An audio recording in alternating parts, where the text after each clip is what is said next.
look and see if I can play with the. We are live, by the way.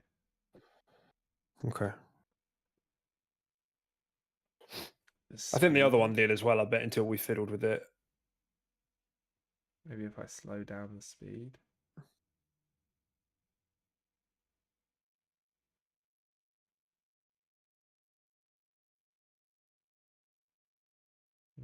Doesn't seem to be helping.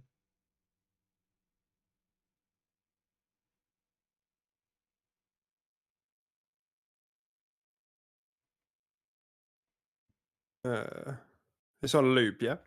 Yeah.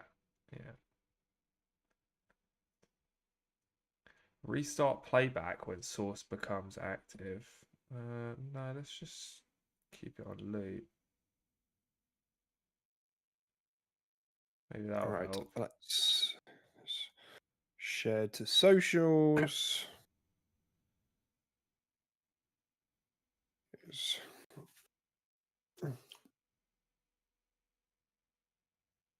It looks alright. It just seems to be sort of moving about a bit.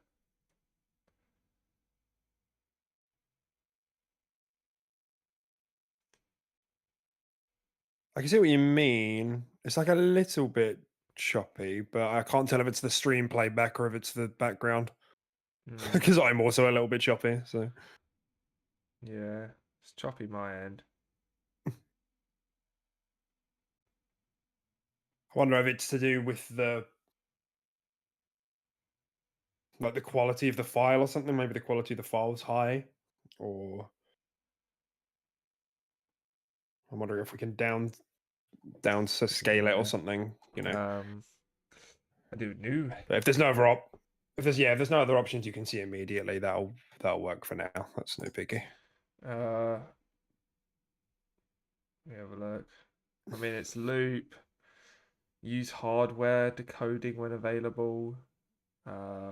Speed. What does that mean? Apply alpha linear in space.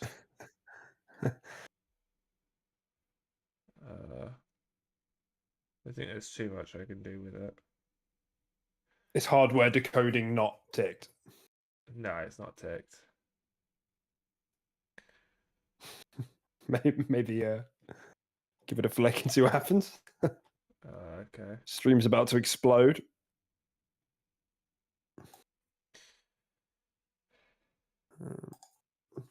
We are live. Come. That's it. What's the tweet? Come and say hi.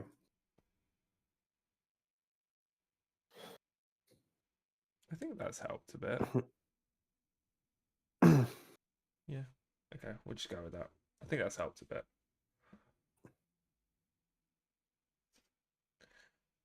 Cool. Yeah, it looks a bit smoother on my end. Well, if we get anyone in the chat, maybe they can tell us as well. Yeah, that looks a bit smoother on my end for sure. Oh, that looks lovely. Look at that. Great. Okay. Look like we're in the Matrix. Yeah, well, that's what I was hoping for. I do actually have like a straight up a Matrix background, and I really thought about it. I thought people might think it's a Matrix podcast, so maybe not. Did you ever play those games back on PS2? I think I played one of them. Yeah, I think I played the Matrix Reloaded. They're pretty good. Yeah, they're pretty good. Those ones. Yeah, they're like Max like Payne Wall Run and stuff with like a different skin. Yeah, I guess they were pretty cool. Yeah. I never played Max Payne, so like, yeah, that hadn't even occurred to me. yeah, they were very Max Payne-esque. Yeah, definitely. Just a bit more OTT, but cooler. I don't know. Max Payne's pretty cool. You Remedy. All right, shall we jingle in before you fall asleep? Yeah, yeah, let's do it. Okay. So rude, man. Okay, jingle. All right, we're jingling, dude. You carry us away, Mr. Fucking Okay, hi everyone. Welcome back to the Quick Resume podcast. This is episode 74. We've got a big show for you today. Lots of things have happened. There have been God of War previews.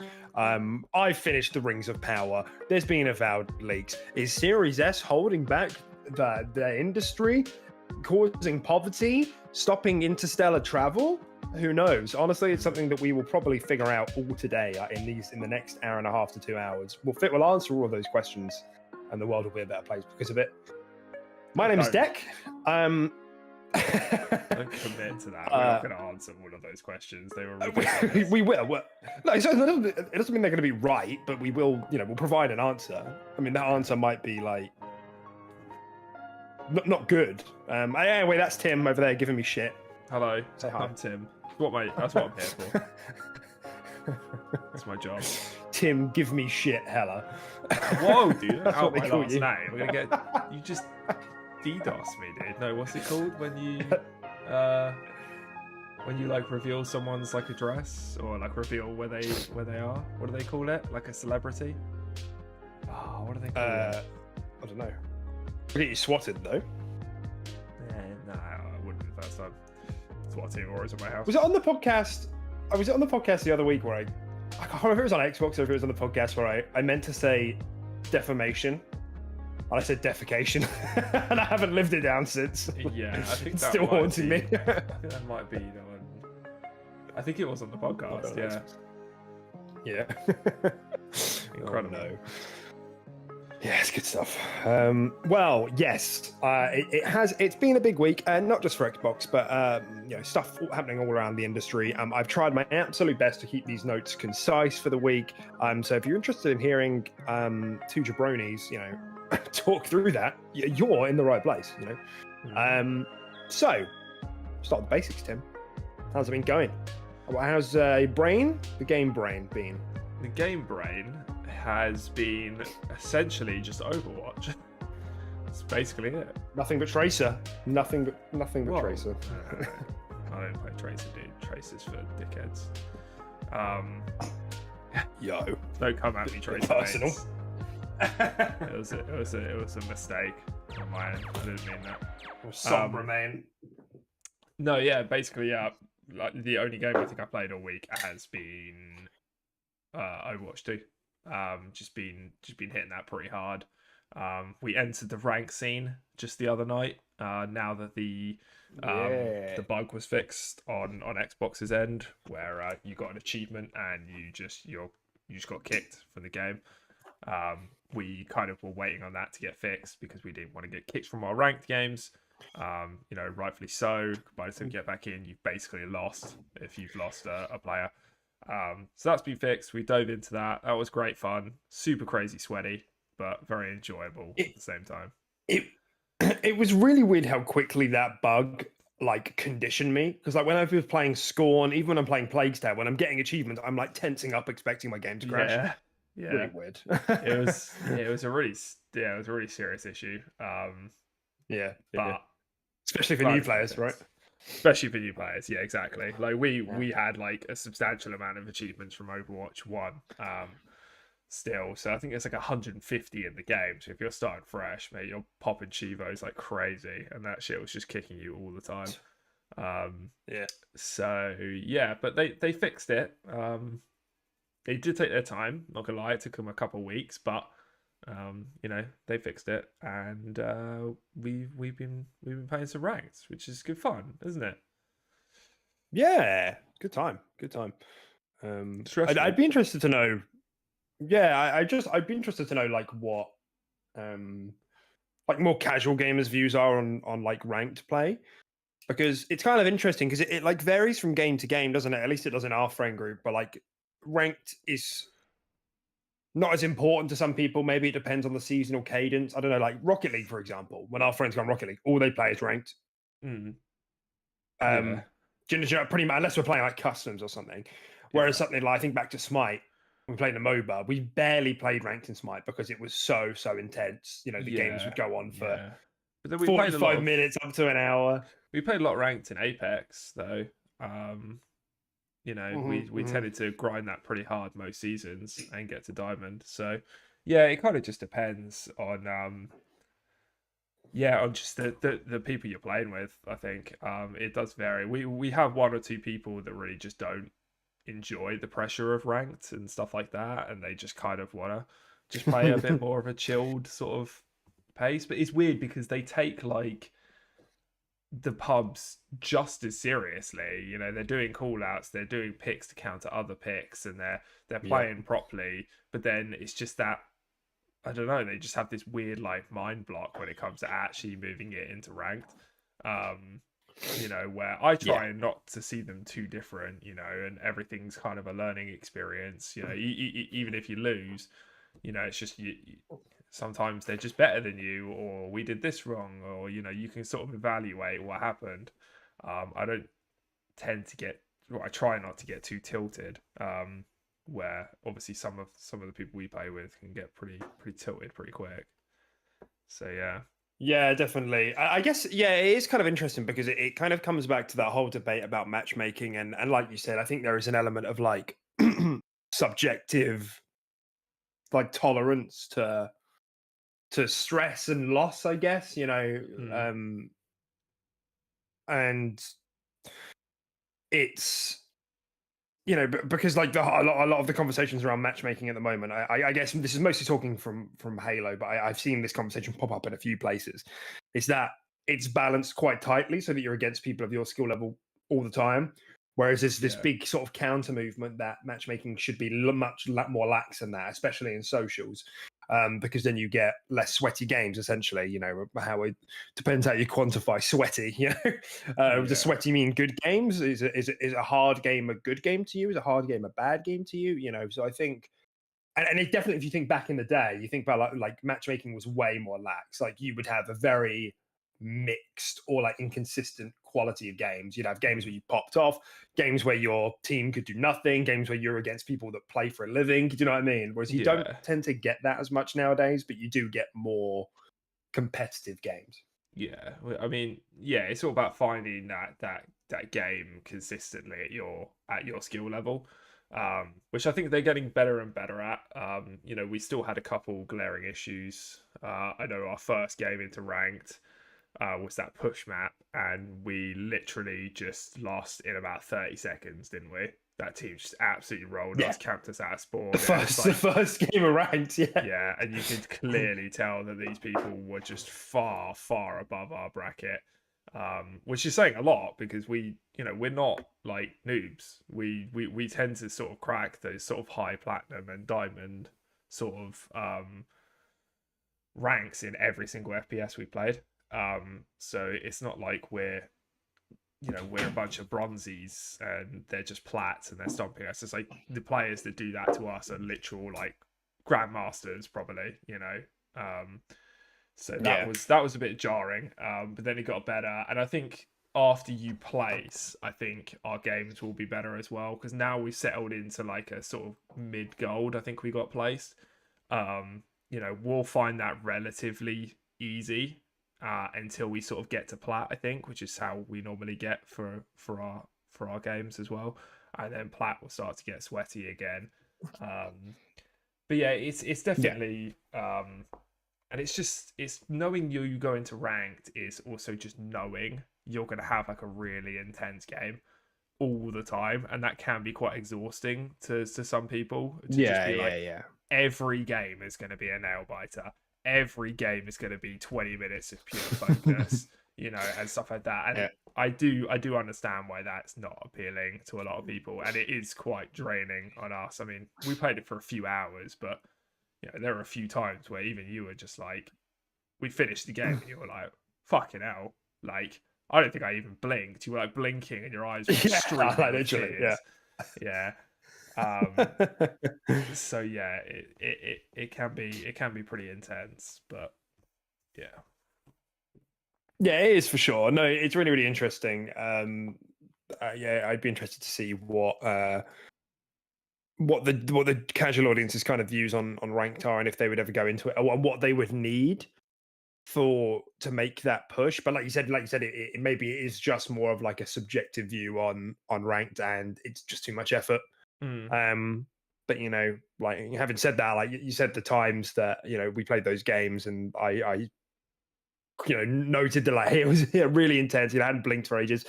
Like I don't know if that's more a symptom of the game intensity, or just because I was kind of wired at that point. I mean, there was so much adrenaline in my blood, like in my body, in my brain. Yeah. Because I don't really know if like if the games, like the people we were against in any of those ranked down, what did we play, like 12 games, maybe 13, 14. I don't really know if any of them were like substantially different to like quick play games we'd had. Like, we definitely had some more competitive games in it, but we also had a mix of like quite easy ones. We had a couple of like, we got stomped a couple of times. Yeah. So it's a bit of both. I feel like, you know, you sit up more when you go into rank. So yeah, that contributes to how intense it feels. Yeah, definitely. Yeah. It's just I think everyone takes it that little bit more seriously. Everyone steps up that game just a little bit more, which is the same on the That's opposition. right. But yeah, no, I've enjoyed it, and I am itching to play some more. And it'd be good to climb up those ranks and see what our final rank's going to be, which is quite interesting because I know it's quite a short season. So is there going to be like a soft reset come like December? That's a very short rank season when you think about it. Yeah, I assume it will be. Yeah.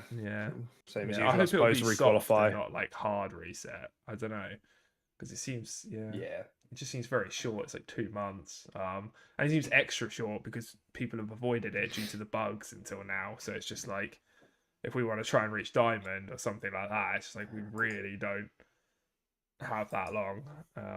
We have like a month maybe to grind that out. But yeah, we'll see what they do. But for anybody else playing Overwatch 2 out there, we hope you're having as good a time as we are. I know that it's maybe not the popular thing right now, vocal minorities and all of that. But you know, we've said it before for the last few podcasts that we're having a really good time. And the Halloween event starts on Tuesday, so we'll see how they handle that.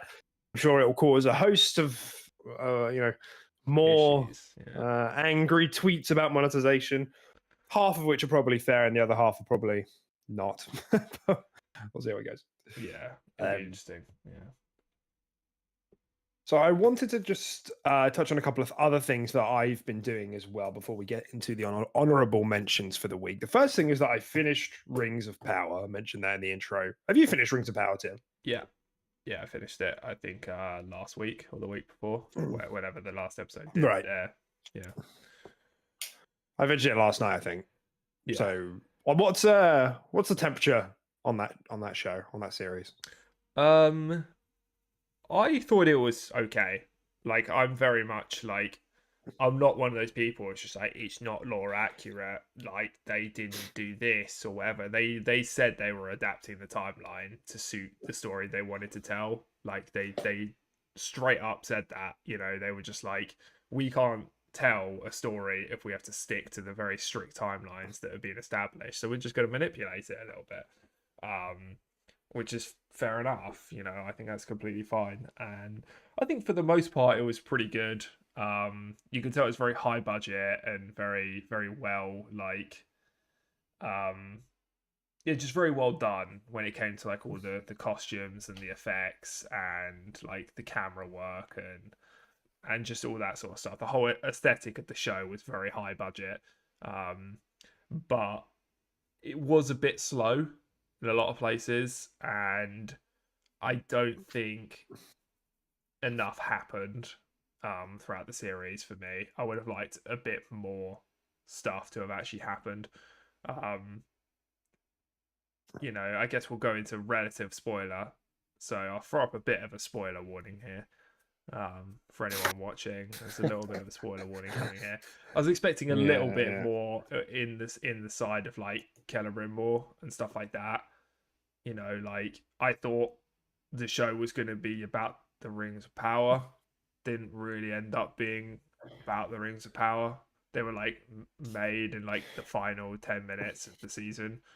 Like, Rings of Power origin story. Yeah, and it's the origin of the origin. Just like nothing really happened. Like, I think season 2 could be kind of cool when they're, a few are in play and then they make more, don't they? And then they do this and all that kind of stuff, and how these rings are gonna, corrupt and change the world around them and stuff like that. I think that'll be cool. But like this one, I just don't think enough kind of happened for me. But it was good. I'd give it like a solid 7. Like, I think it was fine. Um, but I expected a little bit more. What about you? I thought it was okay. I wouldn't give it a score as high as 7. I'd give it maybe a 5.5 or a 6. It wasn't bad. It's just that I think the show, like the show really, I don't know. I feel like the show really feels like I care about these characters more than I do. And it's like there's an elf who said 6 words. Like I don't. Am I meant to be upset that his partner's in danger? Like Yeah, Galadriel, like I don't have a history with Galadriel. The show like thinks you do. For so like you get like a bit of an intro in the first episode and a bit of like, oh, you know, she takes things a bit too far. But like that's kind of it. I just found that, and a lot of the script delivery was really like I always found it was really melodramatic. There were like 7 points in the show where I was like, kiss, because so many characters was like this close to each other, having these like one-to-one monologues, like yeah, really intense monologues, and I'm like, why? Just talk. yeah. Like it was like a really intense conversation, and it kept happening, and I was just not vibing with like the energy that the way Felt some of those forced. conversations were set up. Yeah, it's just like I don't understand the energy here. And there was just a really couple of other like just really like amateur stuff in the script that I just really wasn't expecting. Like some editing here and there was really wonky. Like I can think of a couple things. Well, at the end when they were crafting the 3 rings, the shot where they were like where they like placed the rings on the table, and it like panned to the 3 of them looking at the rings. Why did that last like 2.5 minutes? It would like pan down from above on the 3 rings. It went up to Galadriel, panned back down to the rings, up to Elrond, back up to the rings, up to Celebrimbor. I was like, what is happening? Yeah, Why is this yeah, going on for so long?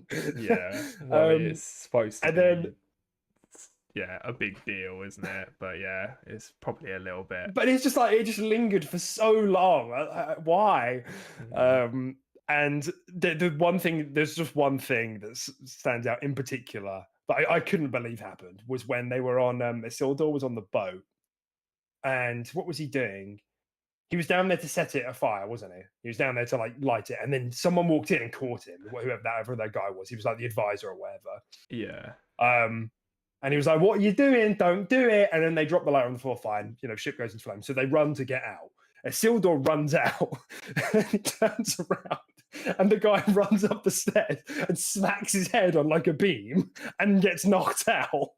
Okay. And then Isildur has to carry him out. And I was like, "Is this Looney Tunes? Is this a Looney Tunes show?"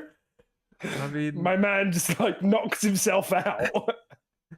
I guess, but I mean, they were in a bit of a bit of a panic, weren't they? And the ship was on fire. The guy just legged it, But but like, it's a bit slapstick. I I don't. do agree. Yeah. It's just the tone of the show is just so all over the place. Like sometimes it's like so fixated on trying to keep a tone, like that kind of ethereal Lord of the Rings tone, Hmm. and then it will do things so like in contrast to that it's just so jarring. And that was one of the things Yeah. that sticks out. I can't remember any others, but there were just there. I remember there being quite a few points where I was like, why? Why did that just happen? Like, why couldn't they have just had, because they got into a bit of a scuffle on the boat, why couldn't they have just had a fisticuffs? Isildur knocks him out, leaves him, right? He looks back, he's like, oh, I have to leave him, otherwise he's going to dob me in Hmm. for, you know, trying to set the ship. Comes upstairs, then has a feeling of guilt, and then we cut to like, you know, will he, won't he? And then we cut to him back on land, Yeah. having carried him back. Then he Oh, he's a wakes good him guy. up. Then the guy runs into the beam. But all Yeah, that should happen it was just before. so weird. Yeah. It was just so weird. I thought the first 2 episodes were decent. I think the last episode was probably the strongest of the show.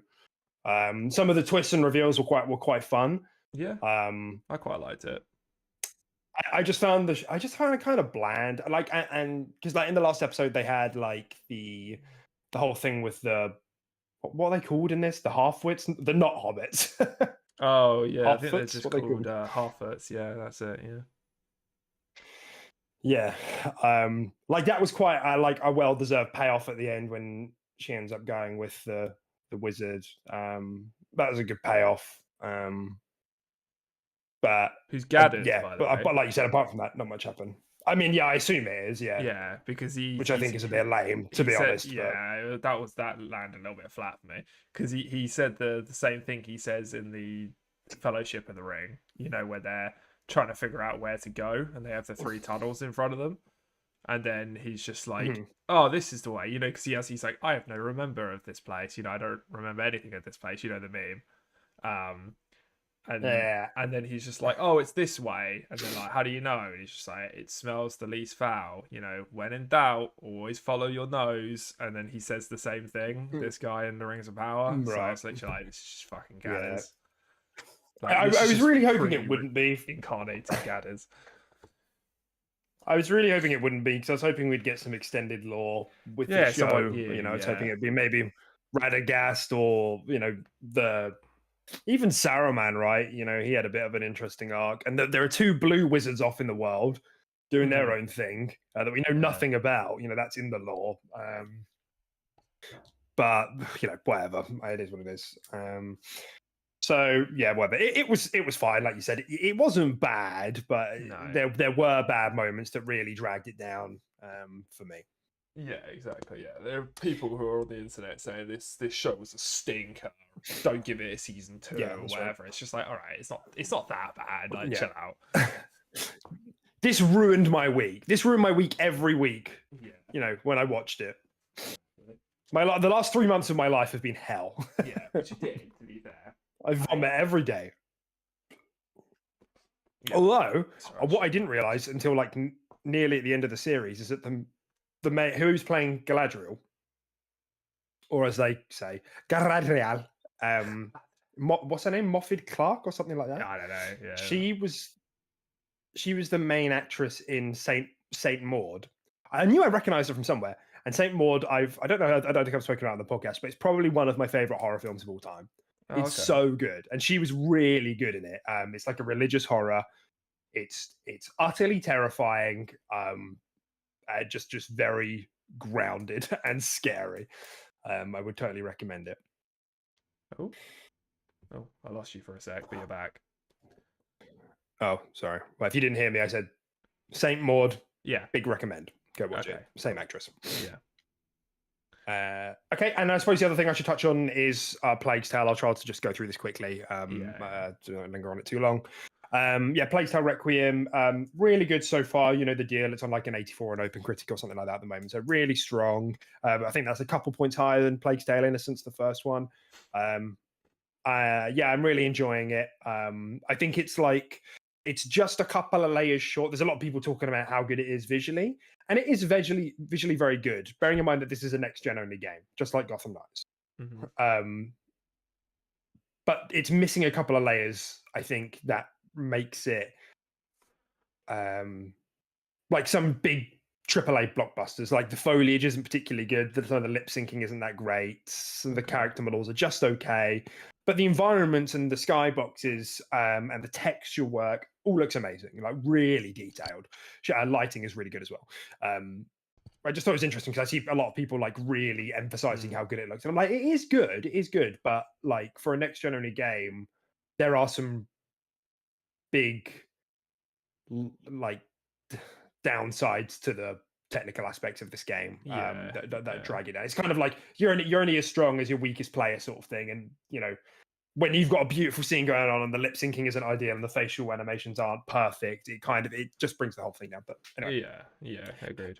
Other than that, the game is very good. I'm probably somewhere between an 8 and an 8.5 at the moment. The gameplay has been really expanded to like give you different engagements, and it wasn't clicking for a little bit, and then it started to click, and now it's making a bit more sense. It is a bit clunky here and there though, but it's still mostly a stealth and utility approach to the combat. Like you're not really shooty people. You scavenge and you find ways to either sneak or distract, or you can kill, but you use kind of, like I said, it's kind of use utility to go through that. It's very good. I suspect that score that I said 8.5 is going to creep up as I go through it because the story in the first was really good. Suspect it's going to be really good here as well. Again, would recommend Game Pass Day 1. Yeah, lovely. It's a shame that it's like 30, isn't it? So that's right. And there's a conversation I wanted to have with you about this because we've now had 2 back-to-back next gen only games that are coming in at 30 frames, and that's a bit frightening to me. It's pretty disappointing. Yeah. Yeah, I definitely thought this would be the age of 4K 60, right?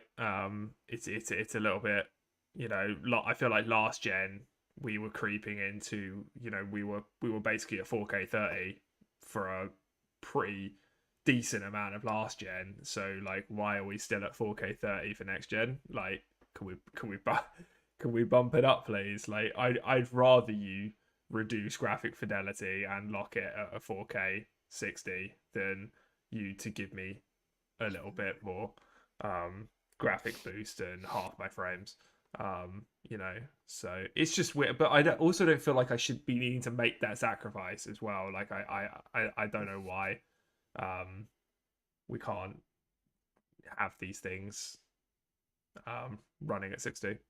But hey, I'm no developer, but yeah, that's right. Well, yeah, I mean, because we spoke about this bit last week with Gotham Knights, but supposedly the reason was because of they had the untethered co-op in, and as a result, the game needed to be ready to go for when someone dropped in on the other side of the map or whatever. yeah, And that means that they just couldn't bump it up to 60 without something going wrong if somebody did go too far or drop in.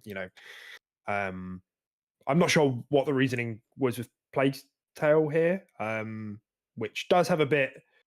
Like, it is 30. It's one of those things, because I'm now like, when you start playing 30, you obviously it's like, it is jarring for like 10-15 minutes, and then you kind of fall into it and it's kind of okay.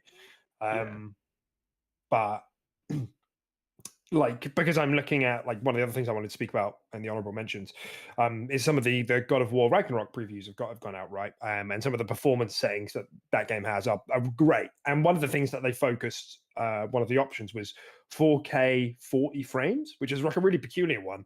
But that's quite interesting. Whether it's just because we're like, a lot of hardcore gamers, or maybe core gamers as well, know what 30 frames is and therefore can feel anything higher, but it doesn't necessarily need to be 60 to feel that increase. But yeah, I mean, what I mean, like, with these, because my big concern here is like games like Starfield, upcoming games from Xbox, like Redfall, particularly Starfield being one of the big ones, maybe Avowed, maybe Hellblade. How would you feel about some of these games coming in at 30? Are these deal breakers? Because they're deal breakers for a lot of people now. Just put it out there. I saw a lot of noise on Twitter about this, but is that a deal breaker for you? Would it just be a bit disappointing, or like what's the temperature? It's not a deal breaker for me, but it would definitely be a bit more than just a bit of disappointment. I'd be pretty majorly disappointed if these games were at 30. It wouldn't be a deal breaker, but I would not be happy about it. I don't know, man. And based on what we're seeing now, just from these last couple of releases, and just the sheer volume of what it looks like is it going to be inside Starfield and stuff like that, I'm really banking on it being 30 right now. Like, I am way banking on this shit being 30 instead of 60. But has I Bethesda Game Studios ever made a 60 frames game? No, I don't think they have. I'd put it all on black right now to be fucking 30 frames. And that's really disappointing. Because I feel like an open world game like that would just play so fucking good at 60. And it would make the combat that, let's be honest, Bethesda combat can be a little bit jank and a little bit odd and a bit slow sometimes. I think 60 can really help to just make that feel better as well. Yes, it can just make that still kind of janky combat feel better. So yeah, I'd be pretty disappointed, but not a deal breaker, no. Yeah, and I'm totally with you there. I hadn't mentioned it. Yeah, depends on the genre, totally, doesn't it? Plague Tale, I don't think it's a big deal for gameplay. No, it's kind of relatively slow anyway, and set PC and stuff like that. So there's like a lot of auto aim snap, stuff like that. You don't need precise aiming. Bethesda games, I mean, it would help, but when there are systems like that, even with Skyrim, I mean, I suppose things like aiming with the bow and the crossbow can be a bit more mechanically challenging if you want it to be.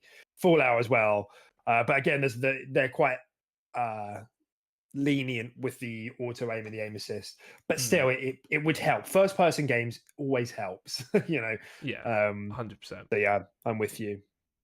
Mm-hmm. I'm with you. Okay, so while we're on the topic, then I just very quickly wanted to skim over the top of God of War Ragnarok because, as I said, there were some previews and it's made a lot of noise, and it's nothing. I doubt it's something we're going to be playing on launch. I definitely won't be because I don't have a PS5 yet, so I plan to at some point. I won't be. Not for the amount of money that Sony charges. So all the previews looked somewhat good, and I'm not going to go into like the what I thought because this is not a console war podcast. If you're here for that, sorry, this just isn't the right one. But the reason I'm bringing it up is because I'm seeing a lot of noise about people are like stretching to make there's like a troll going around on the internet at the moment, like a troll as in from the game, and it looks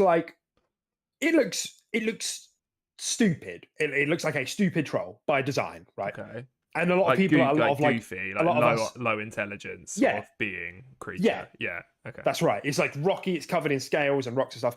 And like fellow Xbots, right, are taking the screenshot and being like, oh, PlayStation's got their Craig, you know, like save as 320p upload. And it's like this whole thing. And I'm like, I've been like I've got this meme saved on my phone, which is like, it's from one of the Batman comics. So he's like snapping a gun and he's like, this is the weapon of the enemy. We don't need it. And I'm like sending that to everyone. So I'm like, guys, please stop. It's like the whole endless circle of violence. It's like the whole brute situation we had with Halo Infinite. That's what I mean. Yeah, that's what people are literally doing. They're putting the Halo Infinite Craig to him. Yeah. Oh, is that what it was? It was like... Craig. Sorry, I didn't know the brute's name. When you did the Craig thing, it flew over my head. Okay. All right. All right. Yeah. I see. And that's what. And then they're trying to compare the two, and I'm like we all know Craig looked like less than ideal, and that wasn't even the finished version of the game. Like the game got a delay after that point, so you know it's not like it's even an ample comparison. And it's just like, oh, do we need to do this? It's just such shit discourse. I'm really getting a workout on my mute button, though, so that's good. I'm really learning who I want off my timeline. I don't get it, though, because does the troll not look good graphically? Because the whole point in the whole Craig meme was it genuinely looked bad graphically. Like, if this troll from God of War just looks like a low intelligence creature, like a troll would be, but it still graphically looks quite impressive. Why are we comparing it? They're two different things. Yeah, no, they are. No, you're right. Like, and it just looks goofy. It doesn't look bad, and in fact, it looks quite good. Like in terms of its fidelity, it's just people do that thing where they like they literally just save it and down-res it and then post it a picture versus a HD version. It's like, what is the point of this? What's going to happen when fucking Fable releases? Because so many enemies in Fable look goofy. I know. They're going to get fucking torn apart. I know, it's so circular. Starfield's going to come out. People are going to look at, a pile of fruit on the floor, take a picture. Oh, look at this. It's just like, it's just endless. So it's just... Yeah. Every time you do this, someone else is going to do it in return. Yeah, exactly. You know, every action has an equal and an opposite reaction. It's not good. It's annoying. I know. Good advice. Right? Newton's third law. Thank you. Anyway, so that's fun. After that, we had, though, a Silent Hill showing. Did we not? We did. And I didn't watch any of the trailers. I'm sorry. I don't know anything about. I have no history with Silent Hill, other than my friend telling me to watch the clip where Pyramid Head rips the skin off someone in the film. That's pretty cool. Okay, yeah, cool. That's pretty hard. Yeah, I mean, I like Silent Hill. I've watched playthroughs of like loads of the games. I like the whole premise of Silent Hill, the whole lore behind it, and everything like that. But yeah, I mean, I've never really played any of those games. I feel like they were kind of not really in my era, and if they were, I was kind of just playing happy stuff that didn't make me depressed as a child. That sort of thing wasn't really my vibe when I was a kid growing up.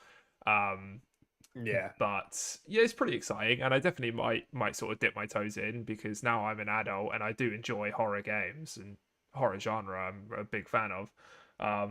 Yeah, it's a good opportunity for me to maybe dip in my toes and play a nice little remake of what people perceived to be one of the best Silent Hills. So Silent Hill 2, I believe, is the one getting remade. Oh, but sorry, Tim. There's a small detail you're missing here. Silent Hill remake. I have a I PlayStation. hope you weren't planning to play that on your Xbox. No, I wasn't. I have a PlayStation. I knew I wasn't going to be able to play on my Xbox. Sorry. Sorry, you can finish your bit. Be outraged. You can do your bit. Go. Because, wow, have I got news for you? What? This game won't be coming to. It won't be coming to Game Pass. Oh, you think that's bad? It won't even come to Xbox. Oh, for a year. Are you serious? I for one am shocked. I for one am appalled. Consider me outraged. I fucking saw this coming. We should make a clip of this and just send it to the CMA. Yeah. For fucking we are outraged by this. Yeah, we are quite clearly outraged. No, yeah, I saw this coming a fucking mile off. And it's the same way I'm used to Final Fantasy being an exclusive, and Resident Evil's being exclusives, timed exclusives and stuff like that. Because I think the new RE4 is a timed exclusive, isn't it? Or is it not? That's what I thought, but I checked and it's not. Okay, it was revealed at a PlayStation showcase, but it doesn't have a timed exclusivity period. Okay, yeah. I mean, I think that kind of I mean, Resident Evils haven't had that for a long time. Like, especially the continuations like Biohazard and Village and all that, they've all been multi-plat. And yeah, I don't think Resident Evil, now that I think about it, has ever had a PlayStation allegiance. Or did Resident Evil 4 only release on PlayStation? Can't remember. No, I'm pretty sure. I don't think so. Yeah, I don't think they ever have. I just think it's one of those things where Sony have always just marketed Resident Evil, so it just comes across as Sony brand. But yeah, no, it's yeah, I definitely saw the Silent Hill thing coming a mile off, and yeah, but I still think it's a cool opportunity for me to potentially do it. I'm gonna have to look into it, because with every Sony purchase, I have to not eat food for a couple weeks. So I'll definitely have to look into it. Got a budget. Yeah, exactly. You really got a budget. You got to plan that shit in advance. But there are obviously some absolute shoo-ins. Like, I'm definitely buying Final Fantasy 16. I am definitely buying RE4. But RE4 is also available on Xbox, so we could probably just game share that. But yeah, there are definitely yeah. But Silent Hill needs to win me over. But it's cool that it's coming back. We haven't seen Silent Hill in a long time, so great. Yeah, cool. We are in the age of remakes, which is good. I'm all for that. It helps with it helps with preservation. It gives some of these games a chance to come to a new audience. I look at Mass Effect trilogy. That was it just wasn't something I was interested in playing back then. I just played Call of Duty and really nothing else. Maybe some Skyrim here and there. But I really enjoyed going through that whole trilogy, even if some of the things hadn't aged brilliantly. They did their best. The game still got like 90 on OpenCritic or something. The trilogy, that is, the collection, and that was a really good time. Dead Space, never played it. Might play the remake. First Dead Space, yeah, I haven't played any of them. So it depends on the execution of these things, because I know some people are also a bit upset. Sometimes if the upgrade isn't that big and it's full price, we look at kind of the outrage around Last of Us Part 1 remake, for example, when its third remake, the possibility of a Horizon Zero Dawn remake, like some of they're kind of riding the line a bit, but yeah, but like an RE4 getting a full engine overhaul is like, that's pretty high. We haven't seen that game in fucking ages, and it's probably I mean, that game is probably one of the best sort of action horror games ever made. So I'm excited to give that a go. Because I've never played a Resident Evil game, but I generally like hopping into the ones in a long series that people generally consider the best if they do a remake. So, like Final Fantasy remake, I would play. I've never played a Final Fantasy game, but I would play that in 2025. Yeah. Oh shit! Yeah, that's right. Yeah, You that's could right. probably sit Yeah. down and play that when Yeah. your son goes off to university. That's right. Yeah. Awesome. That's so when it's on its next remake. Yeah, That's exactly. also exclusive on the PlayStation 8. Yeah. Yeah, so yeah, that'll be it's all cool stuff. And I think like there is a tie in here I suppose we can do for the sake of flow around Silent Hill is that a really reliable insider, and there is a bit of a mixed opinion on this, but a very reliable insider, Millie A, right? Millie A. She's I believe she does like data analytical stuff, has a lot of information on Sony, has a good track record. Said that the ongoing CMA investigation for the Microsoft acquisition of Activision Blizzard has indeed delayed any showcase plans for Sony.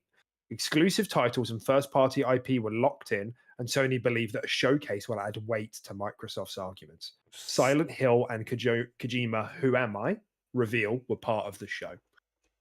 So, if Millie's right, this Silent Hill showcase was initially going to be part of PlayStation, and they said, no, we don't want this to be associated with us because it strengthens Microsoft arguments. Do it by yourself. But then add at the end that it's 1 year exclusive. Yeah. Just do your own thing, though. Which is just... I mean, I just don't get it. Like... Underhanded. Yeah, surely that in itself, I mean, it's not hard evidence, like we said, but like... that in itself is such a bad look. It just makes you look even slimier than you already are. Like, I don't know, man. Yeah, if you don't want to be perceived as the console doing a lot of exclusive deals, don't do exclusive deals. Yeah. Like, that's your solution. Like, holding back on showcases. Like, because they haven't... bear in mind, PlayStation haven't had a proper showcase in a long time now. They've done a couple of, like, medium-sized directs. Like, they haven't had one in like 18 months, maybe longer. I can't remember the exact timings. So they're just holding. They're holding because this acquisition has been going on for so long. If what Millie's saying is to be believed. Yeah. It's so weird to me. It's so weird to me that they think Call of Duty is this important. They're literally just like, fucking hold off on everything, you know? Yeah, I don't know. That's right. It's mental to me. But... Wouldn't want them thinking that we make a lot of timed exclusive deals. Yeah. Wouldn't want them thinking that. Wouldn't want them knowing the reality of the situation. That would be dire. Can't have them knowing the truth. God. No, not the just truth. our truth. Yeah. And so I suppose I should add, just for sake of fairness, Jeff Grubb did say that he hasn't heard from my understanding, someone correct me if I'm wrong, that he hasn't heard this. Not that he hasn't heard that is incorrect, but he hasn't heard that is the case. Yeah. So that's what I meant when I said there's like a bit of mixed information, but Millie has a very consistent track record. So yeah, bit of a weird one. But we'll see what Sony does with this, really, because there might be something else. I feel like there's another show. Is it a Final Fantasy showcase coming up? I think it is. I think there's a Final Fantasy showcase coming up in the next month or so. Yeah. And again, it might be the same case that this was all going to be part of Sony's thing, but they're like, actually, just do your own thing. Again, just put up a PlayStation splash screen at the end, 1 year timed exclusivity at least. But for the most part, don't associate it with us. Do you know what I mean? Yeah, very slimy. Very slimy. Yeah. Okay, what else did I have to say? I think that might be it for the honorable mentions, I think we can probably move into the main stories. 50 minutes in. What time are we on? Oh, that's all right. We tied in a few things. We did well. Okay. Talk about fish skin or anything. That's true. That is true. And this is great. This is great timing. So we've got Mohammed in the chat. Hi, brothers. When Avowed release? So straight to the point. Yeah. 2023. How about that? End of 2023. Holiday 23. I reckon. Yeah, it's no one. If no we're one knows lucky, for sure. But yeah, speculation is probably end of next year. Yeah, I can't see it being any earlier than that. And I wouldn't be surprised if it went into 24. If I'm honest. But yeah. Yeah, I think the two variables really are Hellblade 2 and Avowed. So it just depends which comes first, really, and it's hard to say which is further along. Because we know Avowed had. throw out a guess, I'd probably say Avowed is a bit further along. I know we've seen stuff from Hellblade 2, but just from the amount of like how they've made everyone so publicly aware of of how much they've been delayed and how much COVID has hurt them and stuff like that. I'm thinking maybe that's them just kind of easing everyone into it's going to take a long time.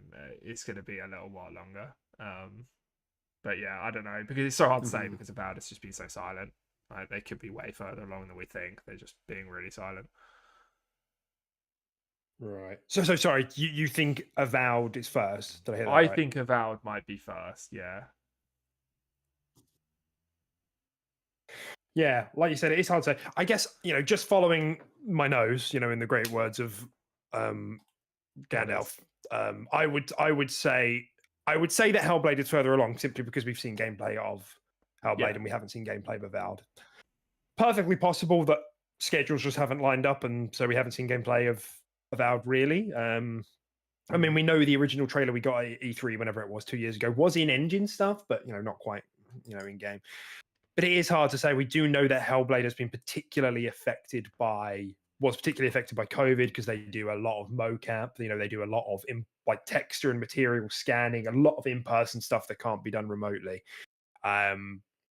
So yeah, I think it's one of them comes out holiday next year, and I think another one comes out first half 24. Don't know which. Yeah, agreed. So let's follow that up then. Let's follow up the Avowed story, Tim.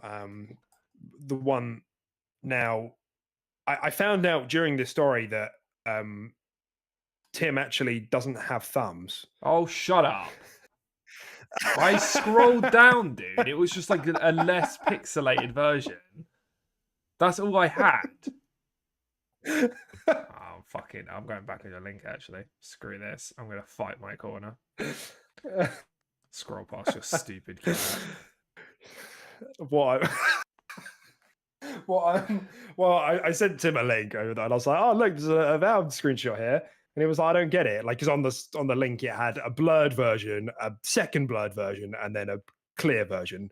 If you're interested in what the screenshot is that we're talking about, just Google Avowed leaked screenshot. So I've got part of it in the thumbnail. I stopped at the second blurred version, assuming that it wouldn't go any further. Fine, I could have scrolled like all the way fucking down, whatever. It's weird the way the article did it. There's only so many times I can get debated before I just click off an article, and the second blurred image is when I do it. But there was still text. There was like you could have. Yeah, but text on articles like that is just so waffly. They're like, Avowed, as you know, was announced in 2018. It's being made by Obsidian. Obsidian is spelled OBS. It's just like they're just so fucking wordy, dude. They never actually say anything when you read into the article. I mean, you're not wrong. You're not wrong, but it's fine. Whatever. It's fine. Anyway, there's an image. It's fine. There's an image. Yeah. And the story behind the image was essentially Jez Corden had posted to Twitter, from Windows Central about this. Somebody had asked him Avowed when or something like that. And he replied with a really pixelated image from footage he has. And of course, people try to use like AI and technology to like unpixelate it. And so we got a slightly less fuzzy version. But then some rando replied to the Twitter thread with a totally clear version. Like this person clearly has access to the footage as well and just found what it looked like and took a screenshot and posted it. Yeah. And the screenshot's got everyone tingling a little bit. I think it's a guy with two hands. He's got like the Doctor Strange like purple rings around his hands, and my man's dual spellcasting. Dual spellcasting. There's like a little lake and a little like brick tower in the lake. Looks nice. It doesn't look like it looks like an old picture, which it is. Apparently, it's like 3 years old. Yeah, which bodes very well because going, doesn't it? Gets the mind going. Yeah, definitely. Yeah, I mean, Avowed has always had this really cool like aesthetic to it when it came to like magic and how it looks like it's going to handle magic. And I think this image just reinforces that. I think this might be one of the coolest RPGs to actually like wield magic in. And I'm very excited. Yeah, Yeah. very excited. I mean, this is probably up there for the two of us. It's in my top 3 anticipated games. Yeah, Just same. full stop, I think. Yeah. Just full stop. Um, Yeah. Ditto, ditto. and so I suppose where I wanted to take the conversation, other than cool screenshot, is that we do know that Avowed had like a little bit of a reboot, a little bit of a change in creative direction, like a long time ago, 3 years ago. So before we even saw the announced trailer, whenever it was in 2020, I think. And it wasn't a big deal. Apparently, they were just what they really wanted to do was a bit ambitious, and they said that they essentially felt that they needed to go for a good Obsidian game, but like step it up instead of whatever they were going for before. We don't have any more details, and this is word on the street. I'm paraphrasing from a collection of insiders who have said similar things. And so I wanted to gauge like how you feel about that, like kind of the idea of Obsidian doing something really big, but actually deciding they need to just downscale, do an Obsidian game, do those good RPG mechanics with some good storytelling like the Outer Wilds, but step it up, take that to the next level, whatever that means. Yeah. Maybe instead of going for something a lot more ambitious. Like, what are kind of your thoughts on that? I mean, yeah, I mean, I don't think it's ever good when a developer gets, neutered, so to speak, to downgrade their idea, but maybe it's just simply because it would be like too much, too vast and stuff like that. There needs to be some focus in a game as well sometimes. But I mean, for them to still have that Obsidian magic and make that Obsidian style game with their RPG and stuff like that, but take it to heights that have never been taken before is still a very exciting prospect, even if it's not quite, exactly what they imagined, or maybe they wanted to do more but they were told no or something like that. It's still very exciting, yeah. And I'm pretty buzzed because they don't make bad games. So they don't make bad games. And you know what? The only chance that studio had of making a bad game was if they tried to stretch beyond their limitations. Bearing in mind that they're making like 4 different games at the moment. They've got like the Pentiment team, the Grounded team, the Avowed team, and the Outer Wilds 2 team. So it doesn't surprise me they were like, Avowed, we just need to rein it in, keep some of these cool mechanics that we've brainstormed and we've got here, but overall maybe just bring the scale down a little bit. And we've heard it's kind of it is like AAA in scope, but it's not Bethesda Game Studios in scope. yeah, It's like a big Outer World, sorry,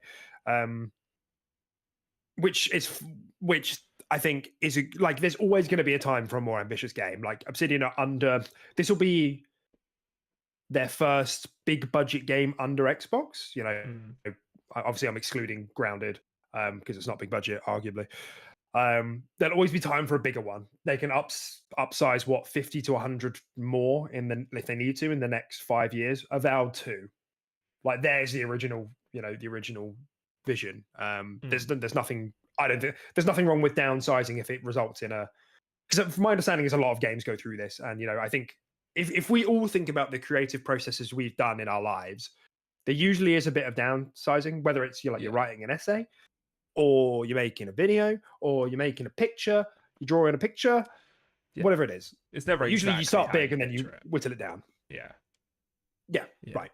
So just following that logic, I think that makes sense, and I'm fine with that. I want a pretty Avowed with some in that Pillars universe, because I'm really interested in that Pillars universe. I want it to be colorful but kind of dark. I want cool magic. I want the RPG mechanics like Outer Worlds did, because in my opinion, the Outer Worlds are some of the coolest, some of the best RPG gameplay to date, to be honest. Yeah, they have really cool skills and trade-offs with all like their like techniques and abilities and stuff like that. Yeah, it's really cool. Yeah. I want all of that shit. And that's what Avowed is going to be by the sounds of it. I want there to be like a cool. I'm curious what the defining like mechanic is going to be in Avowed. Separating, kind of like how Outer Worlds had the time dilation. Bethesda Game Studios have like VATS, or they've got like the dragon shouts, dragon powers, whatever. Yeah, I'm curious to be able to see what that mechanic is. I have a feeling it'll be something narratively, because the Pillars universe, a lot of it is about spirits. Like, it's essentially about reincarnation. Like people's, I think, so correct me if I'm wrong, like people's souls get recycled and get put into new people. So people have like, we will have like heritage in us from spirits, from people who lived before. I believe kind of the premise of the universe. And there are some people who can see and speak to those other beings, spirits and souls. Yeah, from the same person. So I suspect he'll have to do something like that narratively, but we'll have to see. Yeah. This game's gonna slap. I'm definitely. This is the game I'm most excited to see more of. Oh yeah, for like, do you know what I mean? Well, we've seen fucking nothing, and I just. That's right. Yeah, like I said the other day, I was just like, it's good to know that we weren't just all having like a shared fever dream, and the game does actually exist. That's right. Yeah, that's right. And would you believe it? We're not done talking about Obsidian. I know. As Obsidian founder Fergus Urquhart says he would love to make a new Fallout game. And this has obviously been on the top of a lot of people's, Obsidian having made New Vegas 2. It's something that was immediately recognized when the Bethesda acquisition came about after the Obsidian acquisition. And this is what he said. Of course, if we ever got the opportunity to make another Fallout game, we'd make it. There's not even a question of whether or not we would do it. It's just, will the opportunity arise? At some point, we'll start looking into what those next games are going to be. And I'd be surprised if Fallout is not on that list. If we were to do a Fallout, it has to time with what Bethesda is doing with Fallout and a lot of other things. But I would always personally say my hope is that before I ride off into the sunset, I'd love to make another Fallout game. That's fun. It's a fun bit of fanfic to hold on to. Yeah, man, it's cool. Yeah, it's nice to know that that shit still is so close to their heart, and they'd obviously love to make another one. Probably a continuation, right? It probably would be New Vegas 2, or something like that. And yeah, man, yeah, that's so exciting. I still don't think that will happen before the likes of like Fallout 5. Before we die, yeah. But I just think Fallout 5 will come before New Vegas 2. I think. Yeah, maybe. Yeah, I think it's a good point actually, because Fallout, we know Elder Scrolls is next for Bethesda Game Studios. If Starfield is releasing next year in 2023, when's Elder Scrolls releasing? 2029? Nah, because they're working on it. It's not like they're just not doing anything on it until Starfield's done. It is working what's the cadence? Parallel, just not quite the workforce needed. I can imagine. What's their usual release cadence? I mean, is it Fallout 4? Does 76 count as a Bethesda Studios game? I don't know. I can imagine it being like 26, maybe. 26, maybe 27. Because, I mean, that's ridiculous. Because since they revealed their title screen and that it was in development, when was that? That was a couple of years ago, wasn't it? At least, yeah. I think it was either 2020 or 2019. Yeah, so like, what, are you looking at a potential 10 years since you announced the game? That's such a long time. Not many game studios do that. That's crazy. Like, this shit's being worked on. It's just not. It just doesn't quite have the scale it needs. So I could see it like 26, a few years after Starfield. I think Fallout will be fucking like 2030s. Yeah, mental. Yeah, it's a good point. Yeah, no, it's interesting to try and build out the timeline. Like, I'm just looking at the history. So Fallout 4 was 2015. Fallout 76 was 2018. Well, so like roughly a 3-year cadence. And when was and Elder Scrolls like Skyrim was 2011, obviously, wasn't it? So 4 years. So we can maybe assume about 4 years, Yeah. maybe. Yeah. It depends really. Which would put it at 2027. So yeah, maybe. I mean, maybe that process will be sped up a bit by the fact that they're making for one console, maybe, and PC. Who knows? Not me. Uh, so yeah, so okay, so fine. So if we're looking about, let's just say 2027 for the sake of argument, that, and then yeah, maybe 2031, let's say, for the next Fallout 5. I could see if Avowed comes out next year and that team starts development on another Fallout, that could feasibly come out before Fallout 5. Yeah. Okay. No? Yeah. If they hand it off to Obsidian, yeah. If they make like a New Vegas 2 or another Yeah. spin-off or Yeah. whatever. Agreed. Yeah. They could That. make a double A scope game. Yeah. So that actually makes sense. Yeah. Yeah. I'd say that might be more likely to come out before Fallout 5. Now that I think about like Elder Scrolls and Starfield and stuff like that. Yeah. Maybe. It just depends on the teams, because obviously Obsidian works with smaller teams. They have a lot of small teams, whereas Bethesda is one big team. Bethesda Games, yeah, Softworks anyway. Yeah. So we'll see. It's on the docket, and I think that's exciting. It would be a massive PR win. Like, it'd really get people excited. Oh yeah. Definitely. Um, Oh, it's gonna happen. It's just then a the- question of when. Yeah, I guess you're probably right. Yeah, why wouldn't they? It's just a Exactly. win for everyone, I suppose. It's just a straight up win. The game's going to sell like Straight hotcakes. dub. It's going to be like Yeah. everyone's going to be like, oh, we love Microsoft. They bought all these people and they're combining them. We got New Vegas 2. Let's go. Yeah. It's just like there's right, there's yeah. no L to be taken. It will happen. Yeah, that's a giant dub sandwich. Mm. Yeah, interesting. Okay, well, we'll see. I guess I'm interested in Fallout because I think it's a really interesting universe. It's not, I never really played Fallout 3 back in the day. If there was a full-on remake, which there really should have been for the 25th anniversary, I mean, Yeah. teams are clearly head down on Starfield and whatever, but man. And like something like that again would be a perfect straight into Game Pass, Xbox exclusive. I don't think they would, because Even just like a HD port and do concerned like about a Mass Effect collection style, just HD remake. Just bundle like 3 New Vegas, 4, all together, and just make a sort of Fallout collection. I think that would be really cool for the anniversary. yeah. Didn't need to be a straight up full remake. I'd be interested in playing that because I played Fallout 4 and I enjoyed my time with it, especially after people, so many people rag on it like it's the worst thing they've ever played in their life. It's really not. It's very good. I can see some flaws in it for sure, where people said, with the voice protagonist, I quite liked it, but I could see the criticisms that people were sort of angling for. But I think there's a lot of playing through it. Like, I definitely feel like there's a lot of opportunity and potential in that universe. Yeah. So yeah, we'll see. Did you hear that? My elbow just cracked. Oh yeah, I did. That's Yes, horrible. I just assumed you smacked it on the desk. That was a crack. Horrible. Gross. Yeah. All right. New dynamic background, Tim. State of Decay. See the ship? Yeah, I saw this. It looks great. It reminds me of the Yeah, it does look nice, doesn't it? the Destiny 1 Cosmodrome, the broken plane, and used to fight the Fallen. Yeah. It really reminds me of that. I thought it was a Destiny 2 background. Yeah. Like, it's just so weird. It's so funny. I know I do this so often that when we have these conversations about the upcoming games, and I'm like, oh yeah, there's another one. I'm like, oh yeah, I forgot this one. State of Decay 3.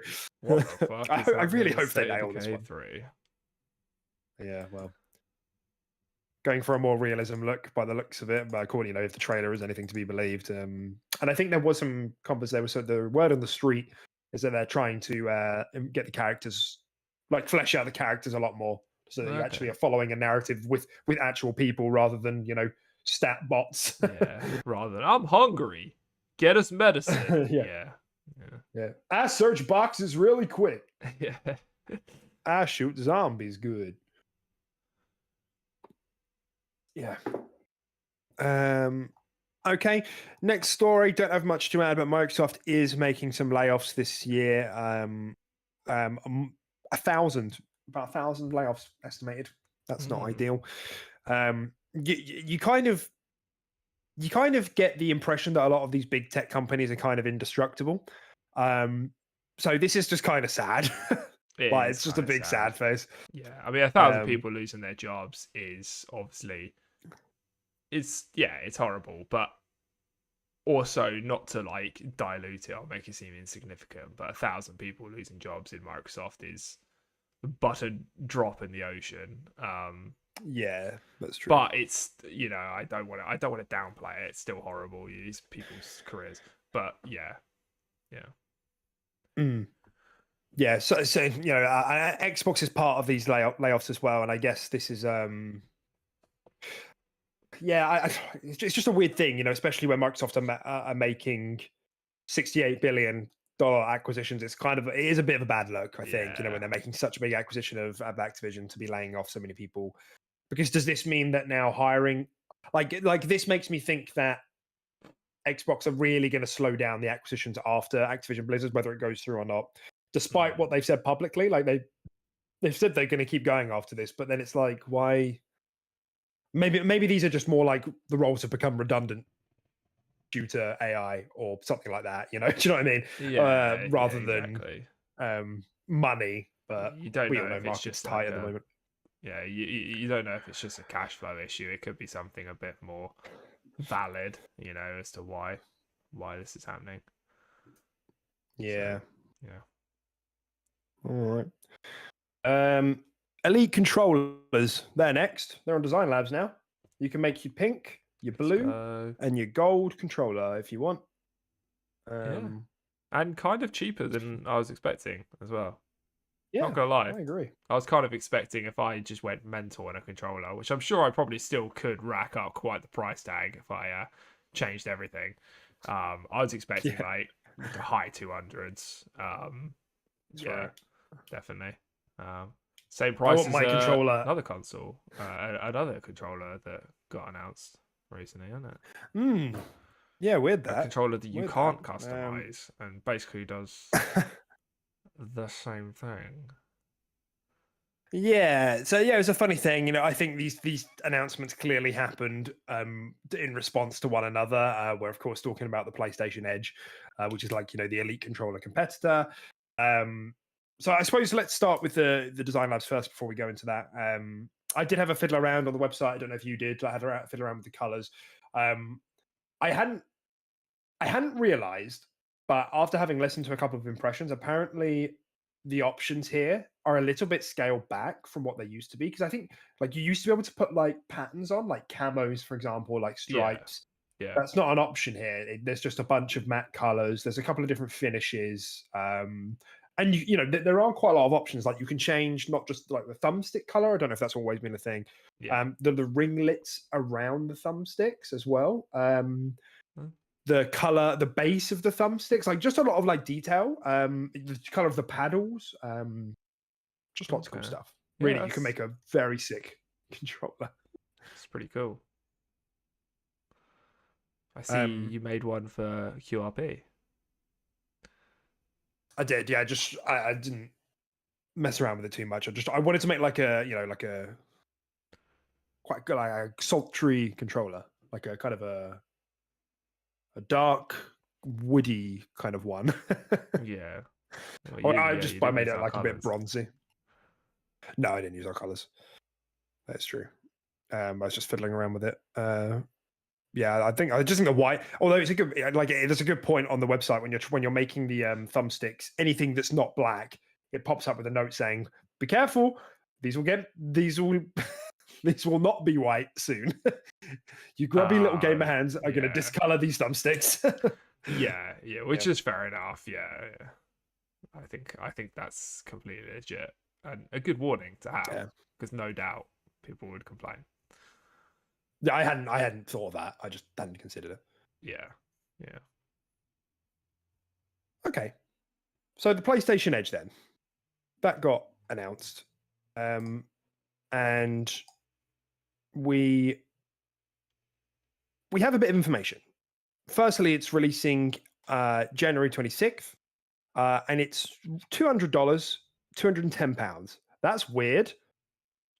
That's like the first time in my entire life I've ever seen something launch higher in the UK in price. Yeah, that's a bit weird. I don't know. I mean, the pound and the UK government at the moment are, 6 feet under. They are there. There is hell to pay. It's rough. Yeah. It's rough. But we also know that PlayStation have increased the price of the PlayStation 5s in the UK and other territories that isn't the US. So this just might be that again. They're much like, yeah, let's just charge more because we can. Yeah. In those other territories. So from what I can tell, this is largely very, very similar to the Elite controller. There are 3 profiles. It comes with a leather clamshell kind of case. Mm-hmm. It has paddles. Only got 2 of them. There's remappable buttons and all that good stuff. You can go into an app and remap like you can with the Elite. Can't change the color of the button though on it, can you? Oh my god! Can't do that. Get rolled. Money down the drain. Money down the Although you could also goddamn argue drain. that the PlayStation 5 has color changing LEDs based on what's happening in the game anyway, and has since launch. Nah, Yeah. it doesn't. Yeah, the PlayStation 5 controller and stuff like that changes color. Like if you're in combat, the LEDs go red and stuff like that. And I know the DualShock 4 did. They had the light bar. Is that what you're talking about? The light bar at the back? No. I'm talking about the PlayStation 5. The little ring around the touchpad changes color for some games depending on what's going on. Well, I didn't know that. But it's not like they don't have. It's just like red, blue, it's not orange. customized. Yeah, it's not. It's not like it goes purple or anything like that. Yeah.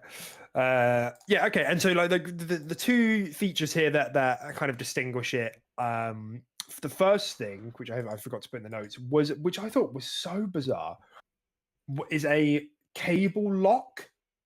So it you plug it into the top of the controller to charge, and you can flip the switch on it that locks it in. That's such a seller solution to a problem that you've created. Is that a thing? Is it? Why cables fall out of PS5 controllers? I assume so.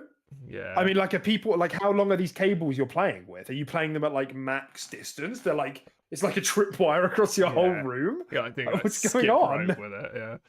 Yeah. I don't understand. So it's just peculiar. And then the other thing, which is getting a lot of good reception, which I agree, is that there are swappable stick modules. I initially thought this was just kind of a shit way to get more money, because I didn't realize on the Elite controller you can tighten the tension on the sticks to 3 different profiles. To you can have a tighter one like the 360 did, or a looser one if you prefer that. I thought you could use that to tighten the sticks if you started to experience any drift. Turns out I was wrong. You can't do that. That's not what that's for. But with this, the idea is that you can essentially pull the sticks out of the edge and buy some more and put them in if you start to experience drift. Okay. So it is, on one hand, it is a little bit, again, sell a solution to the problem. Just make sticks that don't drift. Buy more accessories when it goes wrong. Yeah. But is that really real? Has a controller ever been made that doesn't drift at some point? It feels like it's more a symptom of usage than it is of manufacturing and design. Yeah, I think so. Yeah. It's very hard to design something for wear and tear when everyone's wear and tear is different, right? So upon being corrected, I think that's a dub. That's a dub. But I am a bit shocked at the price. This is really steep. You can get, especially the Series 2, have been on the market for a while. And I know we have also criticized the durability of these controllers on the show quite a lot. But you can get them now for about £135. I don't know what that, maybe $150. This is coming in $50 more expensive than that, roughly, or like I said, £210. Looking at £70 more expensive, which is just crazy to me. And it doesn't even have 4 paddles. That's like the weirdest thing to me. I don't know. Maybe they just figured Yeah. a lot of their users wouldn't use 4, but the Xbox you can unclip as many as you like. I know a lot of people that just use 1, right? Yeah, I only use 2, to be Um, fair. yeah, Yeah, it's just the ergonomics of the controller. Maybe they tried it with 4 paddles and it just felt weird. There wasn't like enough space, or there wasn't.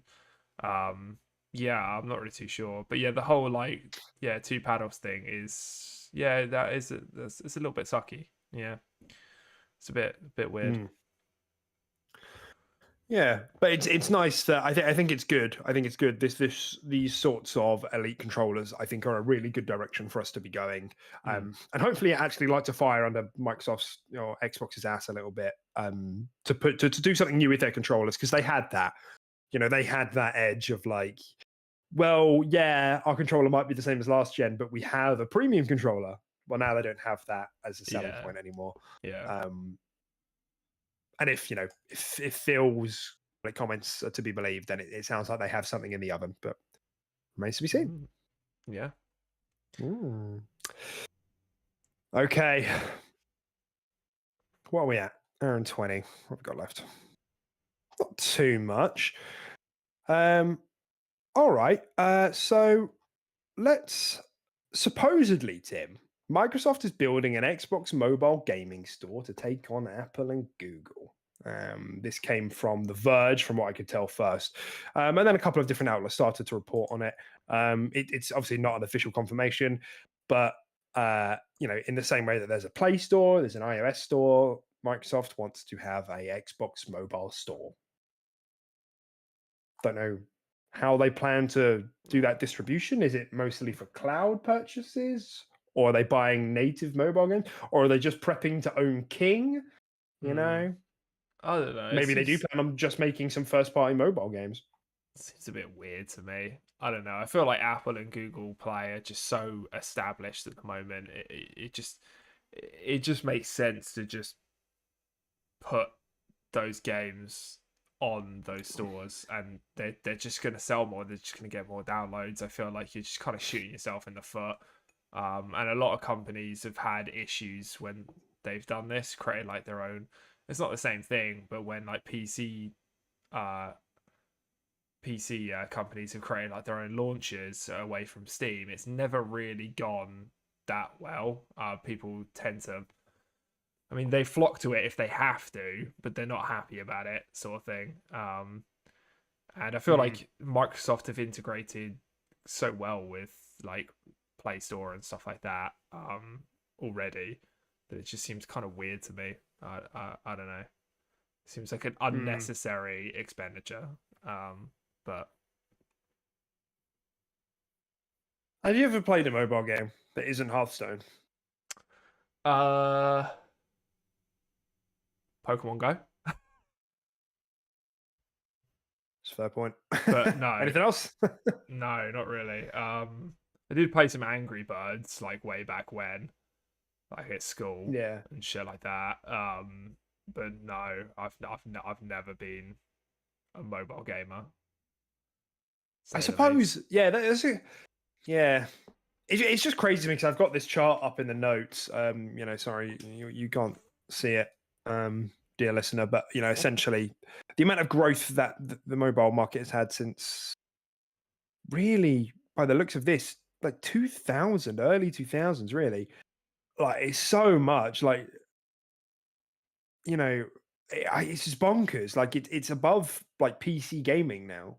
The amount of the money from mobiles, and that's just like, it's why it's inevitable that all game publishers are at some point going to be looking to have a slice of that pie. It's just inevitable. And because you're right. Like back in the day, you're right. There were like games I used to play on my iPod, but I know it was popular on iPhones as well. Jetpack Joyride, do you remember that bad boy? Oh yeah, Doodle Jump.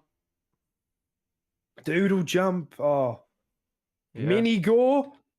Mini Gore. Mini Gore. Mini Gore. Mini Gore. Mini Gore. It's up there. Yeah, that's because we didn't want to work and it was in all class. That is true. And I couldn't lug my Xbox into biology. Exactly. Really. Yeah, I mean, I suppose the angle here, from what I can tell, is that Microsoft are sick and tired of trying to negotiate terms with Apple and presumably Google, you know. And we know that they were both resistant to getting Xbox Cloud Gaming in their store. Yeah. And I reckon that they've given them some really harsh bargains for the slice that they're going to take from sales.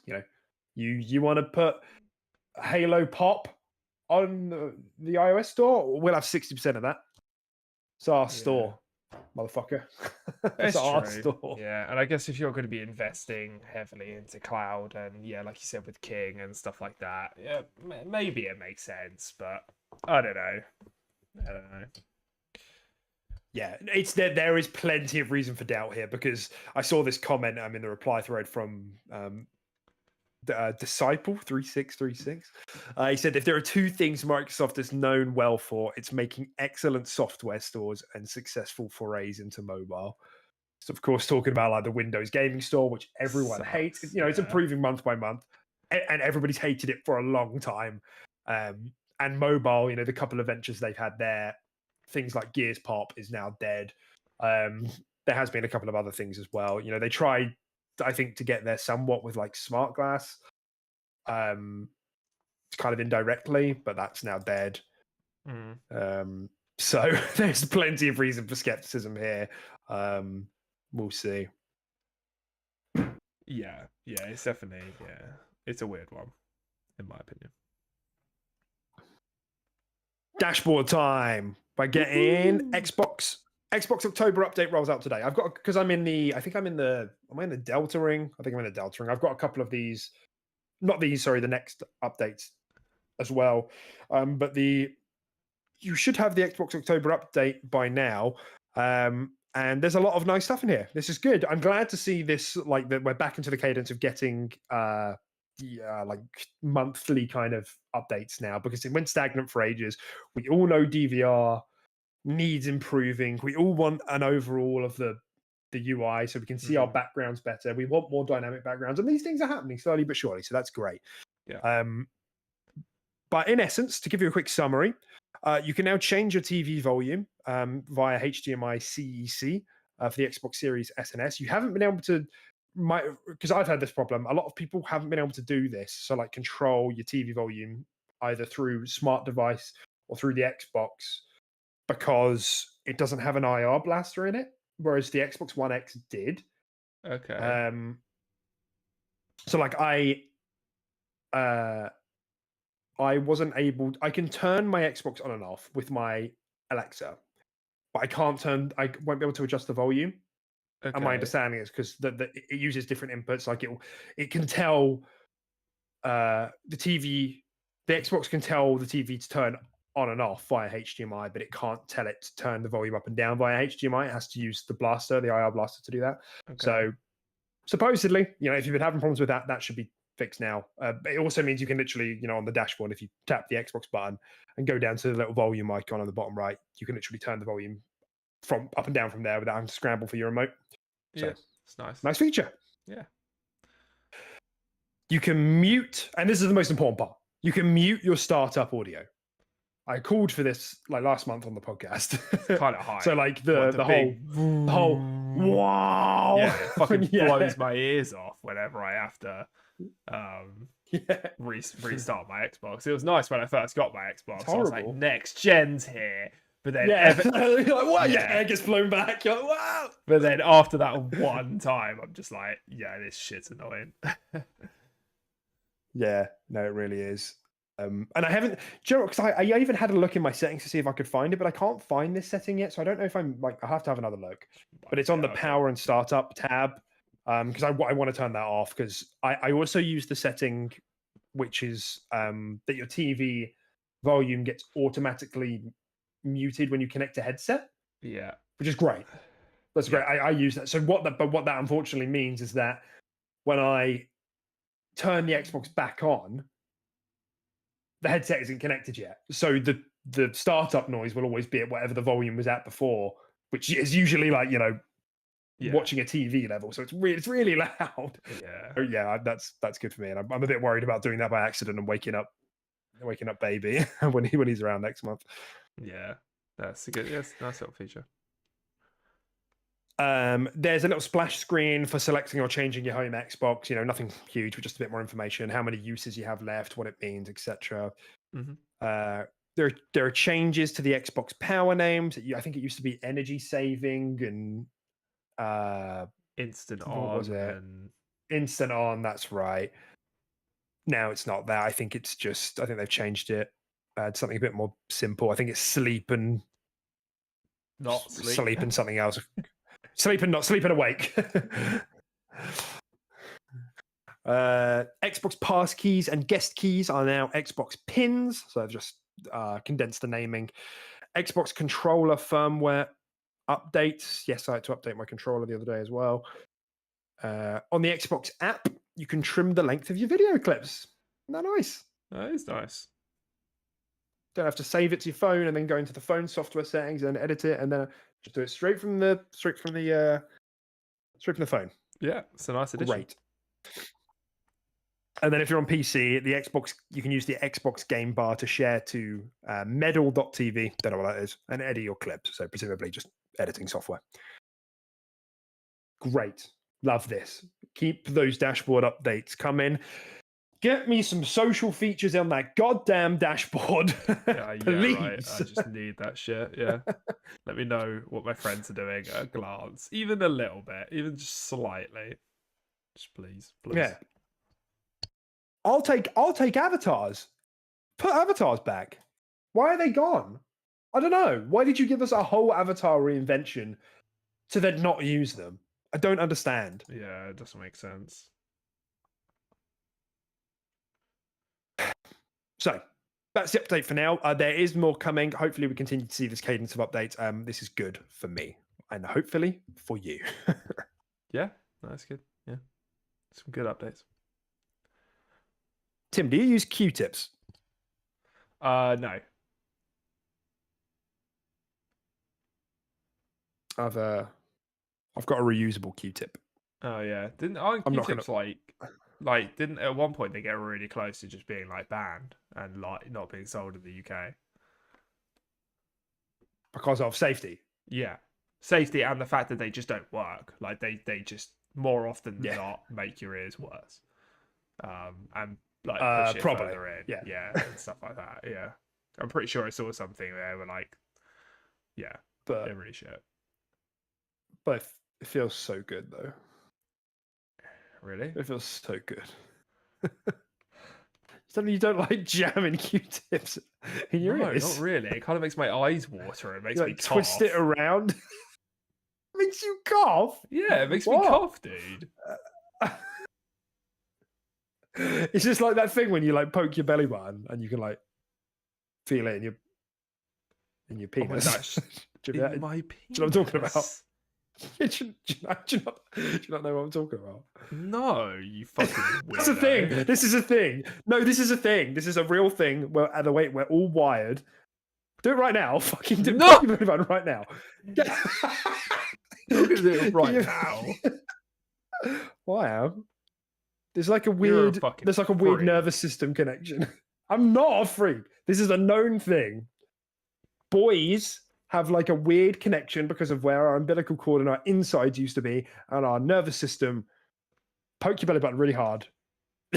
If I untie my belly button, will just all my innards fall out. I hope not. Also, I don't know if you could untie a belly button. Does it not make you weird to think that our bellies are just like a giant meat balloon that's been tied up?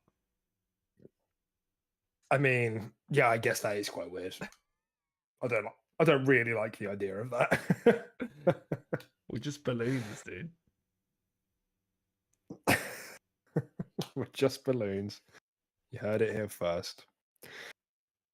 Speaking of balloons, it's time to celebrate because the Halo Infinite Winter Update video, Halo Infinite Winter Update, got an overview for November. You know, it's probably the first bit of like actually like reinvigorating news for the game in like 3, 4, 5 months. They've been showing off these Forge videos bit by bit, which has been generating excitement. But in this video, there was nothing new, but it was just they outlined. Well, they showed off some of the new community maps, I suppose, but they and a couple of the game modes that they've made in house with the custom games and Forge, campaign co-op, Forge, some new game modes, 2 new maps. Hang on, let me scroll down to my my notes. Mission replay, match XP, new achievements, free 30 tier battle pass, new events. It's good, great. This is and one of the community manager sketch said that they're finally at a place where they're on a better speed internally.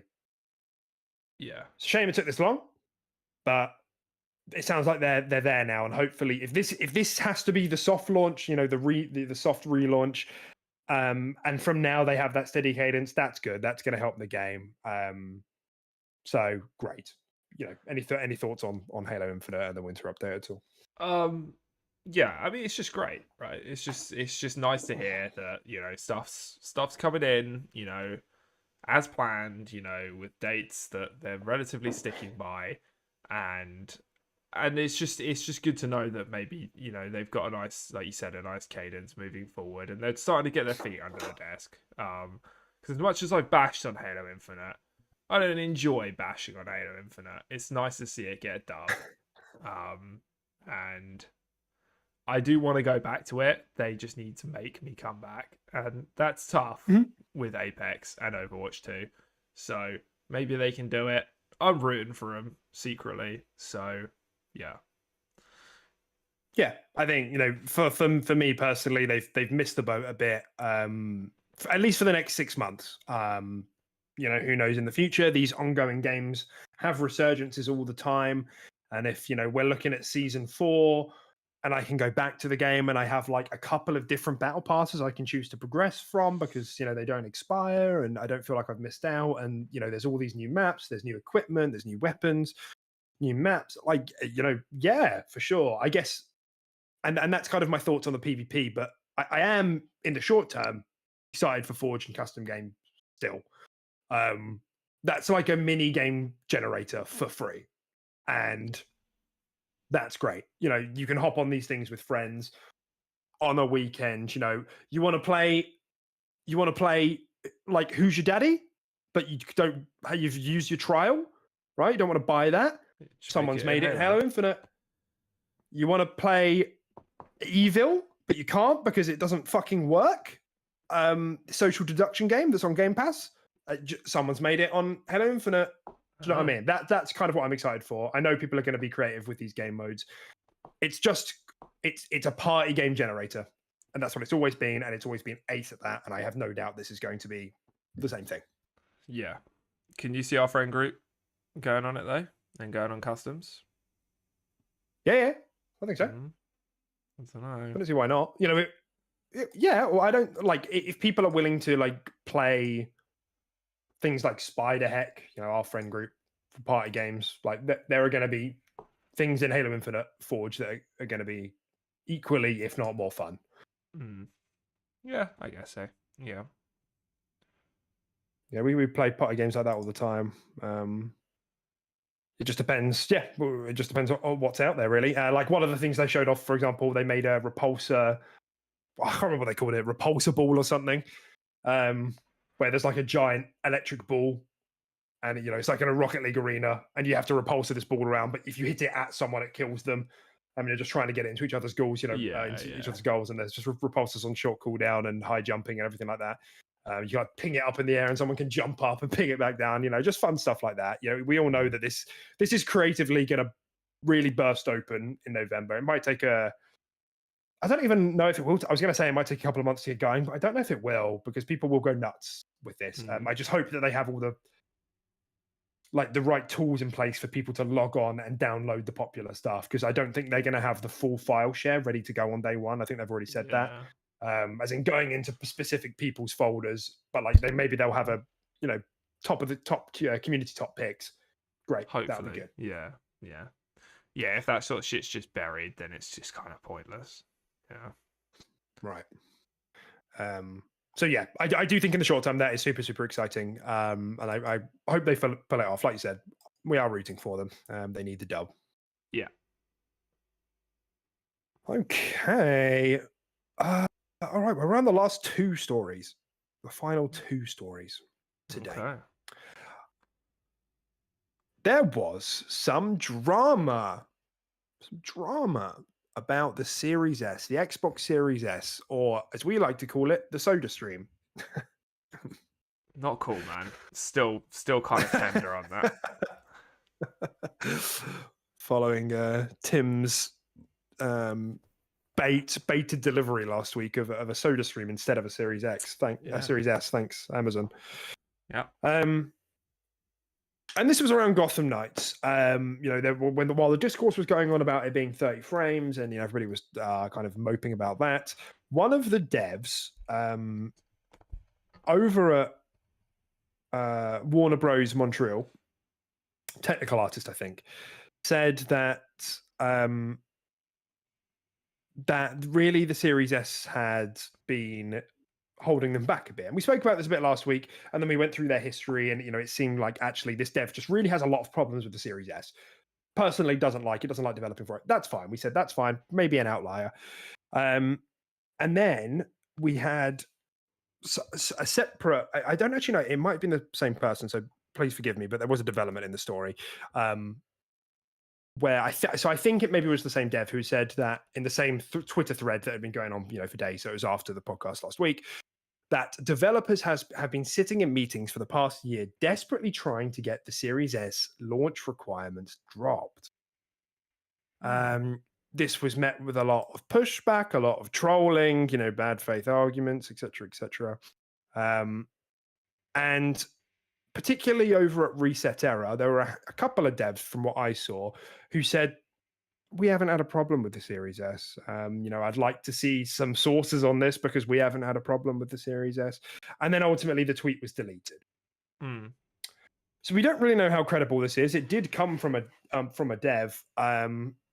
So I guess my questions to you really and the audience to think about is, what is this ever realistic? Firstly, is it ever realistic that Xbox would drop the launch requirements of the Series S so that teams could just work on the Series X and PS5? I could see it being realistic moving forward. Yeah, I mean the fact remains that the Series S is a less powerful Series X, right? It doesn't have the capabilities a Series X can reach, and if you're making next gen only games, huge open world things, like co-op, all this sort of stuff, these small technical differences will make a difference on the performance. And if they have to scale back one to make it work on both, or if they have to, just say like this is what you get for Series S and it's obviously going to be better for Series X or whatever, I think that's a very reasonable thing that could happen in the near future. In all honesty, unless Microsoft, give them, tools and tips and all that sort of stuff to make this work on Series S and stuff like that. Maybe this sort of stuff just comes with knowledge and experience of working with the machine as well. But yeah, I mean, realistically, I can see it happening now. I don't know if these devs are just using it as an excuse, a little get out of jail free card right now as to why Gotham Knights wasn't working that well. And maybe if they had a bit more time and they didn't want to hit like a hard release window, maybe they could have got it to work better on the Series S. Maybe it's just a question of time. But they chose to release it in the state they did, and then they start blaming the console as a result of it or something. You don't know the full story. But I could see it being, I could see it happening, definitely.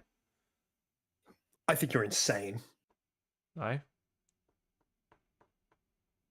Just in general, I just think you're insane. Like insane? Like insane? Or do you mean insane, bruv? Or do you mean like straight jacket? Like insane? Yeah, straight jacket. Take him away to hospital, to the console hospital. No, I mean like if you think about where we're at now with it, like the release of like games are just starting to come out Series X and S only. Like, there's no way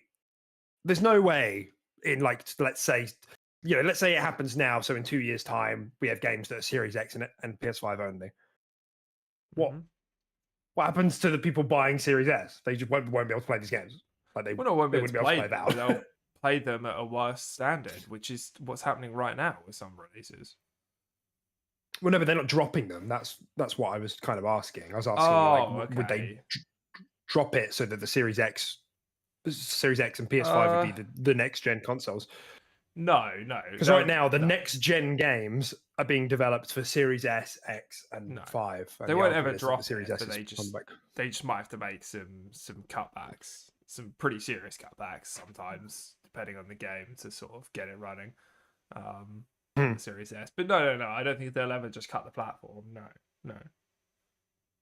Right. Yeah. Sorry. And I suppose, yeah. No, that's cool. So yeah, it's a funny old thing. It's a funny old thing because, of course, all of these devs, just who are doing multiplats, especially, have to like bear in mind low spec PCs anyway.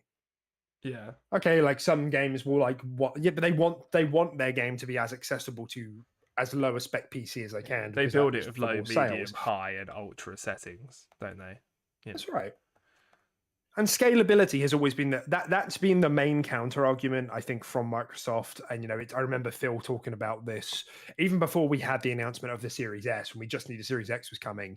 And he was talking about cross-gen, and Microsoft got lit up for that. Xbox got lit up for that. And he said, well, I don't, devs already developed for a host of different PC games, and we think we'll just see console developers embrace scalability more, really, and we'll help devs do that.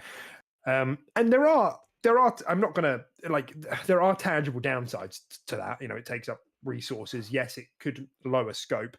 I think you could argue that's why PlayStation have some of the best looking first party games out there, because they don't, for day one at the very least, they don't aim to make a PC version. They just develop for the PS5 and nothing else. Yeah, they're just PS5. And then down the road, like, can we port it? Okay, yeah, it's doable. Yeah, okay, we'll do it. We'll make it happen. Whereas Xbox is like, it's on both consoles. If we can, on the Xbox One as well, on PC. That's slowly fading, so it's just becoming the Series S and X. But it becomes this whole continuum of kind of scalability versus affordability. And what kind of the drawback. And I suppose as a business for them, they felt that they needed to capture more market share by having a cheaper platform, and that was worth the trade-off of whatever lost scope could come from having a cheaper, less powerful unit. And I don't really know how much you miss out on by having that cheaper, less affordable unit. Do you know what I mean? Like what does that actually do? Maybe reduce scope, like potential scope. I don't know. Yeah. Well, that's exactly it. Yeah, it'll just have a reduced performance running on it, right? They'd have to change the scope for that machine over another machine. Yeah, and that's assuming that the idea that somebody has on paper is an idea that's only possible on like a Series X. Yeah, which just doesn't seem right to me. Like, of course, yeah, like performance is one thing, but yeah, I guess scope is very untangible and it's hard to like. But I think that's what people are that's the angle people are going at when they're talking about the difference between these two consoles. Like, oh, it's not going to be as ambitious, but it's like, I mean, I guess, but this is very hypothetical. Like, it's very hypothetical. Have we seen a game yet that's like that? I don't think we have. No. So, no. Yeah, at this point, it's all hypothetical, of course. Yeah. Yeah, and devs are allowed to have preferences. That's not a problem. Like, for some devs, it's probably a pain in the ass that they have to spend a year of their lives tweaking everything down to make it work on the Series S. That's not a problem. I totally get that. But it remains to be seen, really. If that statement is true or not. Is Series S holding back next gen? Doesn't seem to be the case, but there seems to definitely be some sore spots in the industry about that console in terms of performance. Again, Mm. affordability and getting people into next-gen gaming at that price with Game Pass, fantastic for a consumer, but maybe not as much on the developer front. Yeah. Yeah. Perspectives. We love them. We made it this far. We made it this far without really talking about Activision Blizzard. But this is it. This is it. And you know, in fact, I've even been a really good boy, and I've put a link to a really good Twitter thread in the description. So if you're listening after the fact, or live, you will see a link there from a Twitter user called Senjutsu Sage, who went through the whole reply from the reply that Microsoft made to the CMA following their decision to refer the process to phase 2. So more in-depth investigation. It was really, really long. I don't really think that anybody can cover it in a content creation format with, unless you're like Twitch streaming it for hours and hours on end, which I know some people did. But anyway, there was a few takeaways here. The first one, really, I think, which I was really tempted to you turn into some clickbait, but I didn't. I'm not that low, not yet. Oh, I'm proud of you, man. Thank you. Is that Microsoft said Sony is mentioned 57 times by the CMA, while consumers are only referred to 10 times. Oh, that's that'd have been a good one, wouldn't it? Yeah, that'd that is be a good funny. one. Yeah, that's crazy. And it is crazy, isn't it? But like, I know it's a little bit silly, and there's a lot of bit of lawyer talk, and there is number twisting from Microsoft in the report. But for the most part, I think they make a lot of good points. A lot of things that loads of podcasters, including us, have covered in the last 720 years that this acquisition has been going on for. So it is worth a read through the thread if you're interested. But there definitely does seem there is this weirdly continued focus and defense of Sony's market position, rather than like, is this actually going to help anyone? Like, I don't recall them saying anything about like whether it will actually benefit consumers when it quite patently will in some ways. That should be the main thing you're discussing with a deal like this, is how it benefits consumers and what changing the market like this will do to consumers. And the fact that it seems like they're almost their argument is almost centered around Sony and the defense of Sony, rather than actually looking into how beneficial or non-beneficial it is for an end user. It's really weird. I don't know what's going on. Doesn't make any sense. It's given us a bad rep. Yeah, and someone else made this point. Sorry, I can't. Guy, yeah. I can't remember where I saw this, so sorry. It's not my idea. It didn't come from my brain, but someone said that because the government is in fucking shambles right now, the UK is trying to get a win, and I mean the CMA isn't part of the government; it's just kind of a separate regulatory board, but it's still kind of federal in public perception. It's like the government is regulating. Yeah. So.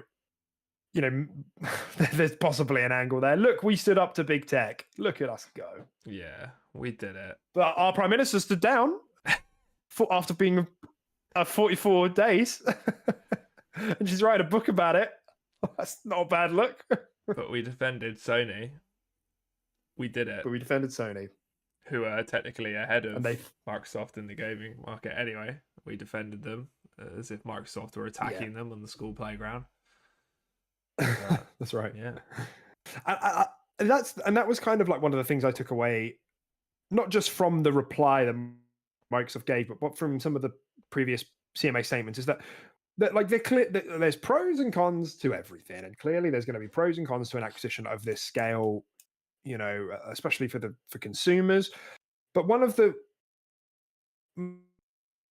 games will come to Game Pass for consumers. And that's not mentioned anywhere from what I could tell. I couldn't see anywhere the CMA was like, yep, we recognize that there will be a big benefit to consumers who will get more value out of their subscription. Mm-hmm. It's more like Xbox will be able to get so much in the subscription that Sony might not be able to compete. Yeah. And that would just be sad. That would be really sad. Yeah. That would be really sad. It's not like Sony have an insane amount coming up over the coming years. And timed exclusivity is actually spewing out of them. That's right, yeah. Silent Hill, Final Fantasy, Forspoken. There will be more. Yeah. So there were just a couple of particularly egregious points that I wanted to focus on here before we wrap up, really. And one of the main ones is that you might remember the Nintendo argument, right? Xbox said, Nintendo do just fine without Call of Duty, and CMA were like, nah. That doesn't count. Then it doesn't count. Doesn't count. They're family friendly, definitely family friendly. They don't even try. It's not the same. Despite Doom and hentai porn and everything being on that console, that's fine. And then Xbox said, essentially, okay, fine. You're welcome to believe that, but like, look at Steam. Like, Steam didn't have Call of Duties for a long time, and it's like the biggest storefront in the world. It didn't impact the sales, and when I think, what was it? I think they said that they had originally put COD a couple of years back. COD was exclusively going through the Battle.net storefront. Okay. And then they reversed that decision and said, "Oh, okay, now we're going to start putting it on Steam again." And immediately after putting it on Steam, it was successful. So the parallel there being for Microsoft, Steam didn't need COD to be successful, but then when it did go on it, this is what I saw. If we did put COD on the Nintendo Switch, I think they planned, it was successful. Yeah, it was successful. Obviously, it's a good point. I don't know why the CMI are really resistant to this idea of Nintendo. Like, yes, the Xbox and PlayStation are closer in terms of competition, but Nintendo is still a horse in that race, and it just feels a bit disingenuous to totally disqualify it from conversation. Like, nah. Yeah, no, it makes absolutely no sense. Yeah, I think it's the most stupid argument in the world. Really, so it doesn't count. Family friendly. Well, it's just like, well, even if that were the case, it's only because they've adapted their games and they've adapted their approach to do that. Like, what? It's still correct. It still doesn't make any fucking sense. Like, your argument is still completely invalid. Oh, it's so stupid, dude. That's right. Can't believe he actually just got the go ahead to publicly send that. I would have proofread that and be like, surely we can't send this, right? But they thought this ain't real. Fine. Yeah. I wonder if they know what a video game is, Yeah, it's like Tetris, isn't it? Like, it does. Pong. Yes. Yeah. Donkey Kong. Yeah, exactly. I can't believe they've made a video game series after the infamous high-profile Mario movie. The guys, I can't believe they did that. Literally, like, I don't see what the big deal is. It's just fish. Just go to your local fish and chip shop. COD, just order some COD. It's like, no, COD is it's an acronym for Call of Duty. It's not the same, yeah. It's not the same. It's a video game. Yeah. Video game? What's that? What's a video game? It's a type of fish? Can I catch it? Interactive TV show. What's a video game?